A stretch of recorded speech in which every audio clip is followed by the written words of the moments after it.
Uh, Good evening, everyone, and welcome to the first ever live show of Anime on the Clock, the worst thing to ever happen to the anime broadcasting experience. Now, this format is pretty straightforward, but it's a little different than a normal anime talk show. We have a series of topics that we discuss for a set amount of time, and when our time runs out, our lovely assistant, Mayushi, will let us know.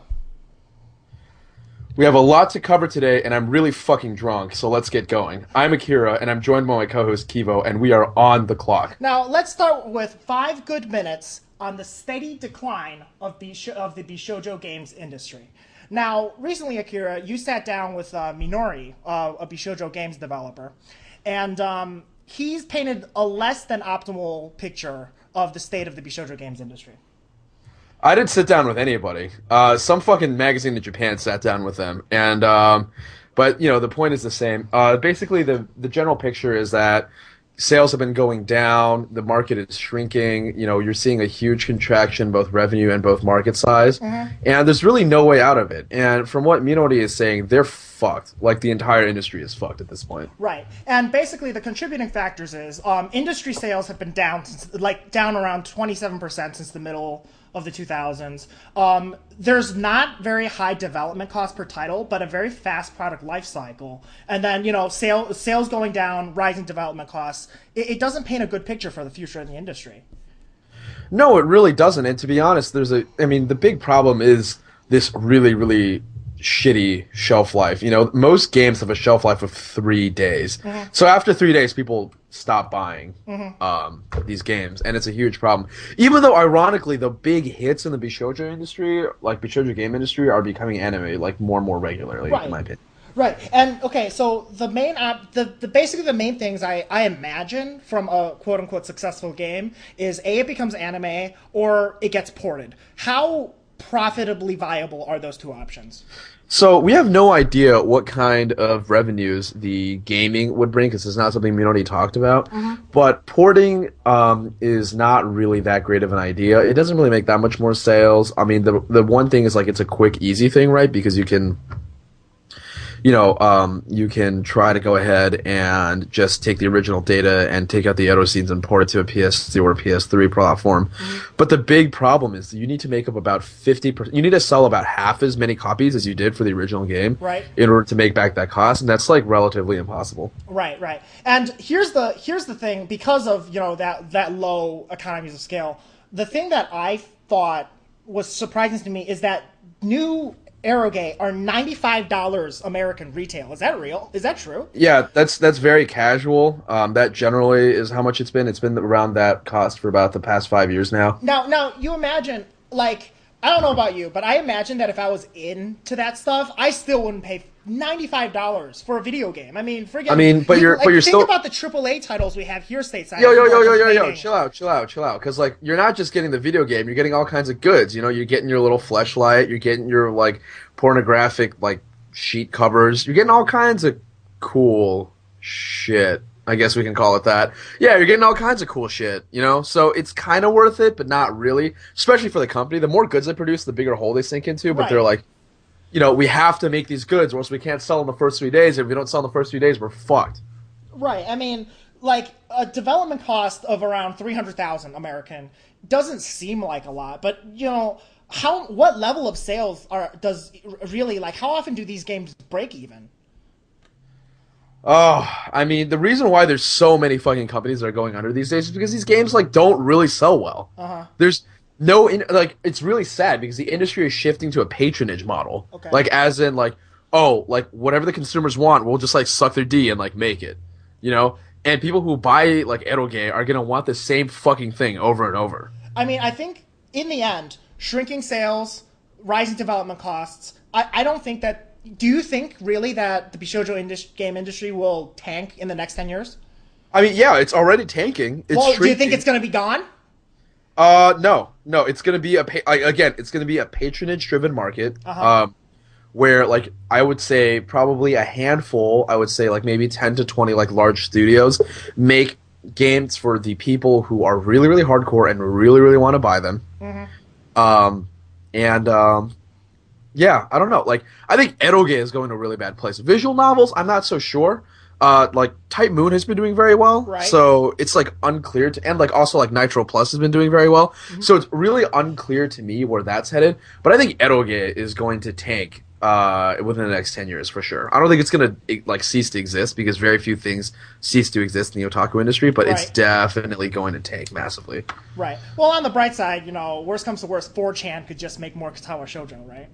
I mean, yeah, totally. Also, it's really sad seeing this interview from Minori because, I mean, as I'm sure some of you guys know, I am the one who translated F. So Minori is like my old nemesis. I had to sign away all the rights to my own work. Nice. To Minori. So they're my old nemesis, and I have outlived them. And fuck you guys. And I think that's time. Yeah, how often read, by the way, people read that interview on Akira's blog. It's really interesting. It is not often you see a CEO talk about resigning, like, in an interview. Yeah, he's just like, I fucking quit. This is stupid. Nice. Okay, well, moving on. Reports are in that the THERMAE ROMAE live action movie has made 58 billion yen from a $1 million budget. Now that we're talking 1 million about, yen budget. 1 million yen. A 1 million yen budget. Now that we're talking about the economics of anime, like what makes THERMAE ROMAE apparently, gold?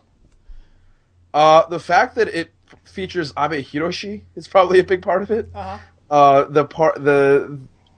There's something so comical about THERMAE ROMAE, and it's like a really simple story. I feel like it's pretty ghetto. Like you can produce it really cheap. Yeah, you've seen the Flash OVAs, right? Yeah, it's pretty jank. Like it's really janky. Yeah.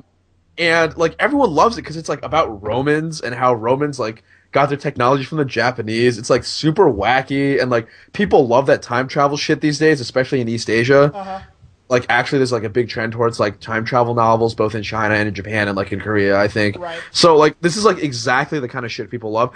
And it's like not like WOTA, so like normal people can access this kind of stuff. And here's so yeah, THERMAE ROMAE, clever concept, great Very execution, and it looks fine. It looks like a little, you mentioned it looks janky. It's and jank. But It's you can jank watch as it. fuck. It's not like some bullshit that, is hard to be accessible. It's very accessible. So it It makes is. it into a nice wide audience. It's still jank. I'm telling you. Dude, and It's so seriously, jank. you can watch the entire OVA in like one sitting, like with a cup of coffee. Like that shit, like it's so short. It's a very simple concept, and it gets to that concept very quickly and effectively. And I'm not surprised at all that the franchise can take off like that. Yeah, I don't know, but it's like such a unique concept that like this is okay. You know what I'm saying? Like, I feel like if it were like anything a little more moe based, like even like Usaki Drop didn't do that well compared to THERMAE ROMAE. Right.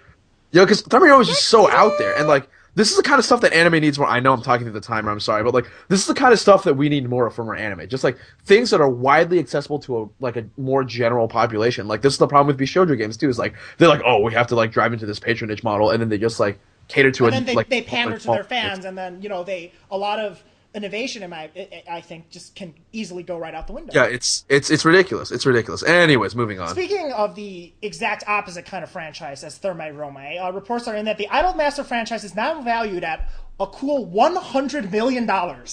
Akira, okay, well, this is not that surprising. Are we saying yen or dollar? Oh, $100 million. That's right. $100 million. Dollars. That's right. $100 million. Yep. 100 million yen. That'd be pretty bad news for the Idol Master.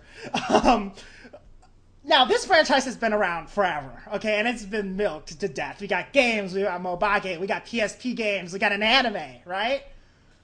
Yep. What has made Idol Master so successful compared to a lot of other Japanese franchises? I hypothesize it's the social aspect. It's the fact that you originally had to play it in an arcade machine. It was like in a very social setting. And then after that, there's that whole like secondary community based around like uploading songs to Nico. There's that aspect as well. And then obviously with the mobile game, like shit is crazy right now, right? Like the floodgates have opened. Like everyone loves mobile gaming. Like the Idol Master is like right at the forefront of that trend. And this is really an example. I think one of the key examples of anime really just grabbing new media by the horns and saying like, this is what we're going to do. And that's why I think Idol Master is so successful. Also the fact that there was an anime made by A1 like certainly does not hurt. Yeah, well, I have one problem with your with your hypothesis that it's because of the social aspect of the Idolmaster. Okay, the Idolmaster is a one-player Xbox game. Okay, I mean, no, it's not. Let's I mean, get a little bit real here. No, but like it, but like it isn't. But like it isn't. You know, like it might seem that way at first, but you'll quickly realize that, like, especially the arcade version, which is what originally got the Idolmaster popular in the first place, is like a very social game. You're playing it, like, you play it in a space which is public. You know what I'm saying? And like, you know, even for the Xbox version, true, like it is an Xbox version, but like a lot of people enjoy taking the idols that they've crafted and comparing them to the idols that other people have crafted.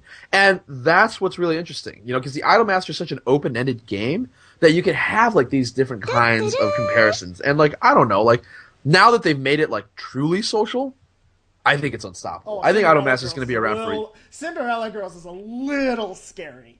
It's a little bellige. Yeah. Cinderella Girls is ignorant. It's a little ignorant, I have to say. All right. Well, our next segment is called There I Said It. It's a pretty simple segment. Basically, we're going to read off a sentence and complete that sentence with a word of basically what we believe in. So, Akira, let's get you started. The issue with Koto Ura-san is... too many endings. There, I said it. The big problem with Koto Ura-san, I mean, it's not really a problem because the show is so excellent, but there's so many. The show ends like 5 times. It's like Return of the King. Yeah, like, I sort of got... Okay, by the way, there's only one return, and it isn't of the King, it's of the Jedi. But anyways, I feel like Koto Ura-san has ended like 3 times already. Like, every episode, I'm like, am I watching a new show right now? Like, and I'm so scared that this show is just gonna troll me again. Because, like, you know, like, it's all, like, very happy-go-lucky now. And then, like, at some point it'll be like, your mother's back. And well, think about how the first episode started. Like, do you think that must be just the meat and potatoes of the show. Isn't that the show's gimmick? To, like, troll you with expectations? Yeah, but, like, you don't have to... Oh, man. I don't know. I'm just, like, very scared. Because, like, this is a really excellent show. And I don't know. It's just... Ooh, I don't know, man. I mean, I really enjoy it, but you got to stop pulling all these endings on me. Jesus Christ. Anyways, for you, I feel blank about Shinkai's new film. I feel cautious about Shinkai's new film. There, I said it. Okay? Now, I am a huge Makoto Shinkai, for the lack of a better word, faggot. Okay? I love 5 centimeters per second. You know, good ass anime. I was super hype, okay, for Hoshi no Kodomo, and it disappointed me so much because that shit. Yeah. Because here's what happens with Shinkai. Shinkai is not Miyazaki. Shinkai cannot really tell a story. Shinkai is really good at telling really sappy love stories and spicing it up with Tenman soundtrack and cloud pornography. When Shinkai goes for bullshit fantasy symbolism crap, okay, it's just not very creative. It looks like Miyazaki films without the story and with more clouds. I have learned to be cautious about Shinkai's new film, and it's a Garden of Words. If it is not ambitious on the literal end, but more ambitious on the visual end, I think we'll have a fine time. We'll see, but Shinkai can only make one story, and we all know this. We've all known this for a long time. It's an uncomfortable truth. Anyways. Okay, Akira, your turn. Compared to Season 1, Haganai next is... better. Decisively better. There, I said it. Why is it decisively better? 1, there's more meat. Yeah. 2, there's more meat. Okay. 3, come on, take a guess at what I'm going to say. Is there more meat? I mean, there's that, but no, that wasn't what I was going to say. I was going to say that the characters are more like characters, and I really appreciate that. I don't know, like, it's like fun seeing Yozora as like a real person, right. Even though she's like, I fucking hate her, like, she's the worst. And like, Meat is a real person, and there's like all kinds of like sexual tension flying around, and I think it's so fascinating because this is literally a show about a guy who like doesn't give a fuck about these girls as like, you know, potential love interests. I mean, he's just like. I really liked Season 1, okay? But I think, yeah, Season 1's main problem, which I thought they addressed beautifully in Season 2, is it just feels like the story was pushing all these characters down when it should be doing the other thing. When it should be reversed, you know? It's like... I find the season a lot more funny, and, like, we can just really enjoy the characters for that. Yeah, and I think it's really brilliant that every single episode title is a reference to a shitty light novel. I think that's great. I think that's absolutely great. Nice. Yep. Anyways... last one for you. the ending of Tamako Market will be... The ending of Tamako Market will be inconclusive. And here's why. All signs point to a Kyoto Animation, this ending isn't actually an ending. One, I wonder what they're going to do in the next 3 episodes, okay? Because we got the bird, we got all kinds of backstory, we got NTRs, we got, like, all this stuff is happening. They are not going to develop, address, and wrap it up, okay, by the time episode 13 comes around. I think this is a one-core, okay? Oh, NTR can be resolved very, very quickly. Yeah. As School Days has shown us. Yeah, just wedge it in after the ending theme of the last episode, right? Yeah. Okay. And by the way, if Tamako Market does have a School Days ending, I eat all my words. Okay, this is the greatest thing Kyoto Animation has ever produced.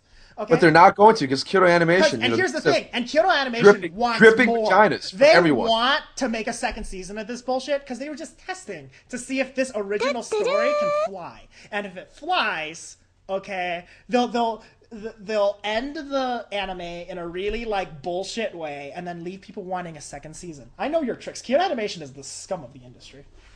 Oh, they're so scummy. So scummy. Huge scums. Anyways. So, now on to some more stuff. The classic fight of 2D versus 3D rears its head again. Why don't you introduce us to this one, Akira? Yeah, this is awful. So on some fucking Japanese talk show, they just had a bunch of Woda, who you see in this photo, being very, very, very Woda. And they just kind of squared off between BISHOUJO idols and BISHOUJO characters. So AKB48 versus the cast of Yuri Yuri. Yeah, and, you know, honestly, this is a tough battle in my head because I am a real person, and I do not believe that 2D characters are real people. But, you know, I don't know. AKB48, like, can we really call AKB48 real people anyways? Well, let's see here. One of them spends a night with a guy, which is, you know, normal behavior for a girl that age. And very casual. She has to shave her head, you know? Just saying. Okay, I mean, first of all, look at these fucking neck beards. Okay, like, look at that. These guys are neck beards. Dude, that guy on the left, I love that fucking like haircut with that anime t-shirt. So good. I want to shake that man's hand. He's a fucking champ. He's a winner. He's a winner in a way that only, you know, people who love Yuri Yuri can be winners. Dude, to be honest, I love Yuri Yuri, and my mother tells me that I'm a winner all the time. Is that really what she tells you? No. I highly doubt that. I don't actually think she knows I watch anime. All right. But yeah, I'm casual like that. But no. Now, I don't know. I don't really know what to say about this TV program. Like, do people in Japan actually like 2D characters? Like, you know what I'm saying? I was like, that's a clown question, I mean, bro. come on. Someone married his fucking DS and took it on a fucking trip from Hokkaido all the way to Kagoshima. Like, yes, people actually love 2D characters. And, like, that's not so hard for me to understand, to be honest. Well, yeah, you have very lonely people. And I mean, I am a very lonely person. I literally did not leave the house for 36 hours. Nice. Well, you know, here's the God honest truth. I would buy a Dakimakura if I didn't have to bring it through the airport. You know? And, like, well, I know one of my writers, Lurks, he has Akarin on his pillow.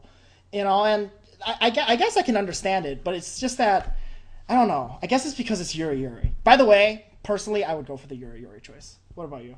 I mean, I would obviously go for the Yuri Yuri over AKB48, but if you had switched AKB48 with an older group like Morning Musume, I actually don't know. Because, like, I don't know shit about AKB48, right? But I know a fuck Except one of ton. them's bald.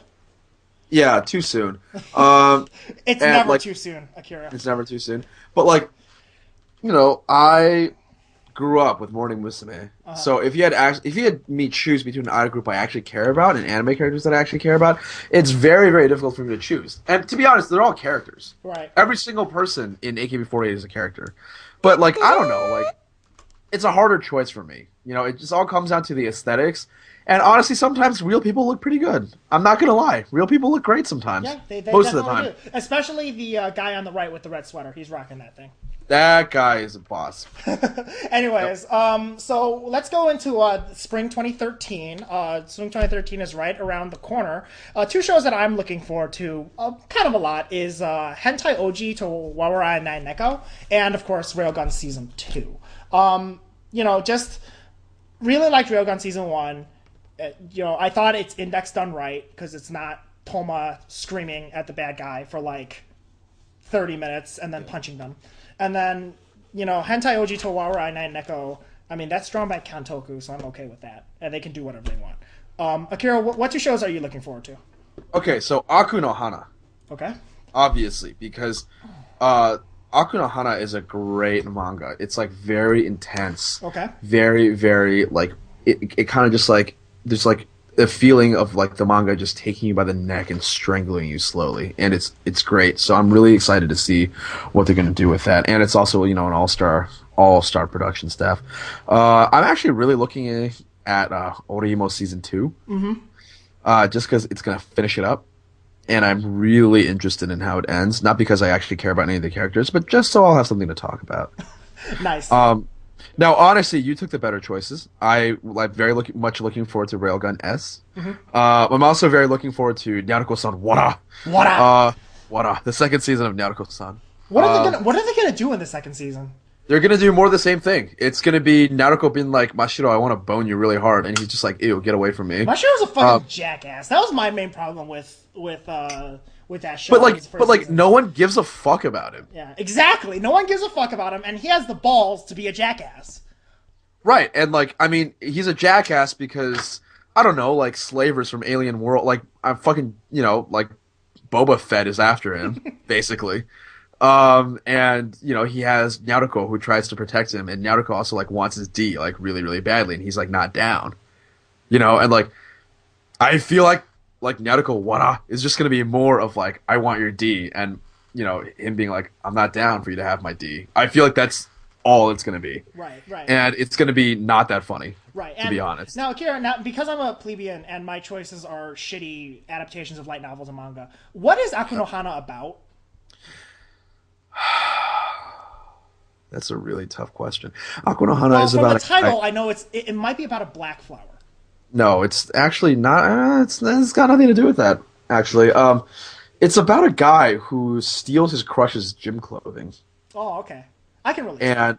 And he's discovered by another girl in his class, and she like forces him to like, sign like a contract. Ha ha ha. Like enter into like this like quote unquote contract with her, or else she'll like spill his secret to like everybody in the school, and like that's how it starts.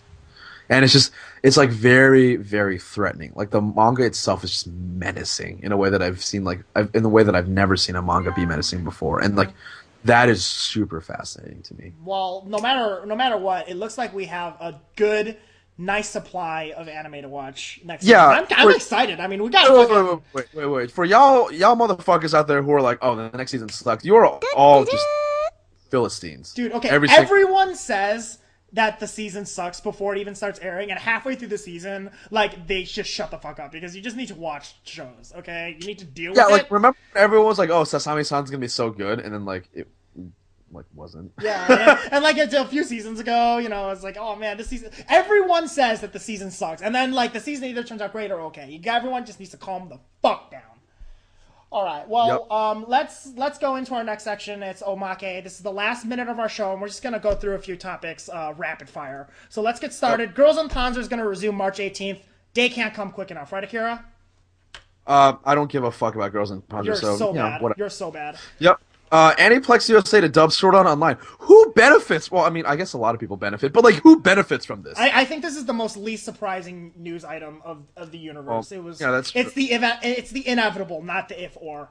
That's true. A fan poll of the most moving anime songs has besides Secret Base, which actually does deserve to be there, it has that song from K-On! Season 2 at the first place, and then the song from Guilty Crown in 5th place, and then I kid you not, everything else in like the top 15 is from Kyoto Animation. Okay, but Tori no Uta is basically the national anthem, so like you got to give it some credence. It's a classic. It's a classic. Oh, well, I'll give you that. By the way, Kokohaku sucks. Like, I don't know what the fuck people. Okay, all right. Moving on. So there's a fan poll of top railgun ships. Number 1 is Toma Misaka. 2 is Toma and Accelerator. And just to tell you how shit taste Japan has, Misaka and Kuroko's last. That's the worst thing I've ever heard. Problematic. Problematic. That's and we are terrible. out. And we are out of time, which means that you've just wasted another perfectly good 30 minutes listening to two white collar Asian dudes blab about economics. Bam. Yeah, so we'll see you later. Thanks for tuning in.